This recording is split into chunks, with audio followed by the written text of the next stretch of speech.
Hi అండి, welcome back to happy recipes. నేను మీ స్వప్నని. ఈరోజు రెసిపీ వచ్చేసి ఎంతో టేస్టీ అయిన స్వీట్ బూరెలు అండి. వీటిని నూనె పోలెలు అంటాము మేము. తెలంగాణలో బోనాలకు ముఖ్యంగా చేసే నైవేద్యం. అమ్మవారికి ఎంతో ఇష్టమైన ఈ నూనె పోలెలను ఎలా ఈజీగా ప్రిపేర్ చేసుకోవాలనేది చూపిస్తున్నాను. మేమైతే బోనాలకి తప్పకుండా ఈ రెసిపీ చేస్తామండి. చాలా బాగుంటుంది, పిల్లలకు స్నాక్ లాగా కూడా బాగుంటుంది. వీటిని మనము చేసుకొని నిల్వ చేసుకోవచ్చు. ఒక 20 to 25 డేస్ వరకు నిల్వ ఉంటాయి కూడా, అంత బాగుంటాయి. కాబట్టి తప్పకుండా ట్రై చేయండి. ఇప్పుడు ఎలా ప్రిపేర్ చేసుకోవాలనేది చూసేద్దాం. మరి ముందుగా ఒక బౌల్ తీసుకొని దాంట్లోకి 1 కప్పు గోధుమ పిండిని తీసుకుంటున్నాను. ఈ గోధుమ పిండిని నేను జల్లించుకొని పెట్టుకున్నానండి. ఎప్పుడైనా మనము ఏ రెసిపీ చేసినా పిండిని ముందుగా జల్లించుకోవాలి. నేను ఇలా జల్లించుకొని పెట్టుకున్నాను, మీరు కూడా జల్లించుకోవాలి. ఇప్పుడు ఈ పిండిని వేసుకున్నాం కదా, దీన్ని పక్కన పెట్టేసుకుందాము. నెక్స్ట్ స్టవ్ పైన ఒక బౌల్ పెట్టుకొని 1 కప్పు వాటర్ వేసుకుందాము. 1.5 కప్పు వాటర్ వేసుకున్నానండి. నేను 1/2 కప్పు చూపించడం వీడియో క్లిప్ మిస్ అయింది. 1.5 కప్పు వేసుకున్నాను.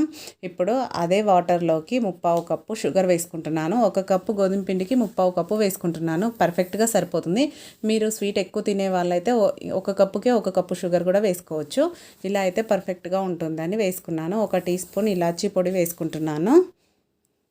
ఇదంతా కలిసేలాగా మీడియం ఫ్లేమ్లో పెట్టుకొని, మనకు పాకము ఎలాంటిది రానవసరం లేదండి. జస్ట్ షుగర్ కలిసిపోయి కొద్దిగా వేడైతే సరిపోతుంది.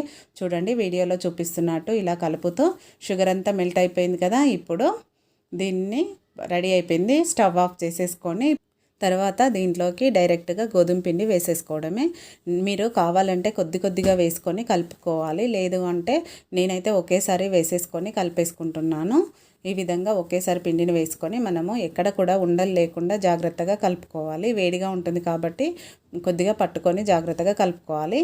నేను 1/4 కప్పు వాటర్ ఎక్కువ వేయడం వల్ల కొంచెం వాటర్ ఎక్కువ అయిపోయింది. 1 కప్పుకి 1 కప్పు వాటర్ మాత్రమే వేసుకోవాలి, పర్ఫెక్ట్గా సరిపోతుంది. కాకపోతే మనం కొంచెం ఇలా లూజ్గా కలుపుకున్నామంటే చేసుకోవడానికి చేతిపైనే ఈజీగా వస్తాయి. కాబట్టి నేను ఇలా కొంచెం వాటర్ ఎక్కువ వేసుకున్నాను. చేసుకునే వాళ్ళకైతే వస్తుంది, కొత్త వాళ్ళకైతే రాదు. కాబట్టి మీరు 1కి 1 వేసుకోండి. ఇప్పుడు దీంట్లోకి 1 టేబుల్ స్పూను నెయ్యి వేసుకుంటున్నాను. నెయ్యి వేసుకోవడం వల్ల మంచి టేస్ట్ వస్తుంది. కాబట్టి నెయ్యి ఇంకా కొంచెం ఎక్కువ తినే వాళ్ళైతే ఇంకొక టేబుల్ స్పూన్ కూడా వేసుకోవచ్చు. ఇప్పుడు ఈ నెయ్యి అంతా కూడా కలిసేలాగా కలిపేసుకోవాలి. ఈ విధంగా మొత్తం కలుపుకున్నాక ఇది మొత్తము చల్లారే వరకు పూర్తిగా చల్లారబెట్టుకోవాలి. చూడండి, ఈ విధంగా కంప్లీట్గా చల్లారినాక కొద్దిగా గట్టి పడుతుంది. ఇప్పుడు మీరు కావాలి అనుకుంటే దీంట్లోకి గోధుమ పిండి యాడ్ చేసుకోవాలి. మరీ పల్చగా ఉంది అనుకుంటే ఇప్పుడు ఇది మనము చేతితో కలుపుకోవాలి. ఎందుకంటే ఆల్రెడీ మనము చెంచాతోనే కలిపాం కదా పిండి వేసి, ఎక్కడైనా ఉండలు ఉంటాయి చిన్న చిన్నవి. కాబట్టి ఇలా చేయికి ఆయిల్ అప్లై చేసుకొని మొత్తం పిండిని చేయితో గట్టిగా కలిపేసుకోవాలి. మీకు లూజ్ ఎక్కువగా అనిపిస్తే 2 టేబుల్ స్పూన్ల గోధుమ పిండిని కూడా యాడ్ చేసుకోవచ్చు. యాడ్ చేసుకొని మొత్తం నీట్గా కలిపేసుకోవాలి పిండిని. చూడండి, ఈ విధంగా అంతా తీసుకొని, మనకు అది ఆల్రెడీ చేయికి అతుక్కుంటూ ఉంటుంది. కొద్దిగా 2 టేబుల్ స్పూన్ల పిండి వేశాను నేను.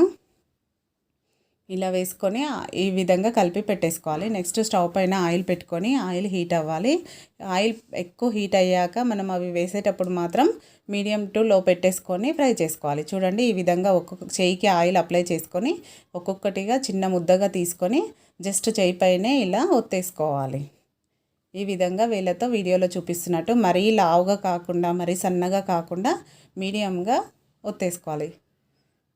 చూడండి ఏ విధంగా ఉంది. ఇలా అన్ని వైపులా సమానంగా వచ్చేటట్టు ఒత్తేసుకొని డైరెక్ట్గా ఇప్పుడు ఆయిల్లో వేసేసుకోవడమే. చూడండి ఎంత ఈజీగా అయిపోతుందో. మీరు కావాలి అనుకుంటే ఆయిల్ కవర్ కానీ పాల కవర్ కానీ ఉంటే దానిపైన పెట్టి కూడా ఒత్తుకోవచ్చు. దానిపైన కూడా ఈజీగా వచ్చేస్తుంది. కొంచెం పెద్ద సైజు కావాలన్నా కూడా అలా దానిపైన చేసుకుంటే పర్ఫెక్ట్గా వస్తుంది. కొత్తగా చేసే వాళ్ళైతే అలా ఆయిల్ కవర్ కానీ పాల కవర్ కానీ దానిపైన చేయండి, పర్ఫెక్ట్గా వస్తుంది. మనం ఇలా కొంచెం లూజ్గా చేయడం వల్ల మనకి ఇవి పోలేలు అనేది ఈజీగా పొంగుతాయి. చూడండి ఎలా పొంగుతున్నాయి. కాబట్టి ఇలా పొంగడం వల్ల మనకు మెత్తగా ఉంటాయి. ఎన్ని రోజులైనా మెత్తగా ఉంటాయి, గట్టి పడకుండా మెత్తగా ఉంటాయి, బాగుంటాయి కూడా టేస్ట్. ఇలా మీడియం టు లో ఫ్లేమ్లో ఉడికించడం వల్ల లోపల కూడా కంప్లీట్గా ఉడుకుతుంది. కొంచెం టైం పడుతుంది కానీ ఈజీగా ఉడుకుతుంది. చూడండి, ఈ విధంగా కలర్ వచ్చే వరకు 2 వైపులా ఫ్రై చేసుకోవాలి. ఇప్పుడు ఇవి పూర్తిగా కలర్ వచ్చేసాయి కదా, తీసి వీటిని ఒక బౌల్లోకి వేసేసుకుందాం. నెక్స్ట్ కూడా ఇలానే తీసేసుకొని చేయి పైన ఇలా ఒత్తుకొని వేసుకోవచ్చు. మీరు కవర్ పైన చేశారనుకోండి ఈజీగా వచ్చేస్తుంది. మేము బోనాలకు మాత్రం ఇవి తప్పకుండా చేస్తామండి.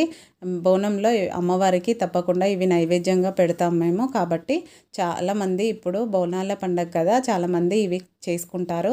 తెలంగాణ స్టైల్లో ఇలానే చేస్తారండి. కాబట్టి తప్పకుండా ట్రై చేయండి. ట్రై చేసి మీకు ఎలా కుదిరిందో కామెంట్ పెట్టండి. అలాగే ఈ వీడియో మీకు నచ్చినట్టయితే ఒక లైక్ చేయండి. మీ ఫ్రెండ్స్ రిలేటివ్స్తో షేర్ చేసుకోండి. మరిన్ని కొత్త రెసిపీస్ కోసం మన హ్యాపీ రెసిపీస్ ఛానల్ వెంటనే సబ్స్క్రైబ్ చేసుకోండి.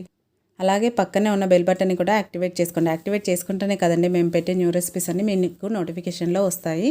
లోపల కూడా ఎంత పర్ఫెక్ట్గా వచ్చింది చూడండి. మనము చిన్న మంట పైన ఉడికించాం కాబట్టి చాలా బాగుంటాయి. చూస్తుంటేనే కలర్ఫుల్గా ఉన్నాయి కదా, కాబట్టి తప్పకుండా ట్రై చేయండి. లైక్ చేయడం అస్సలు మర్చిపోకండి. Thank you for watching. Bye అండి.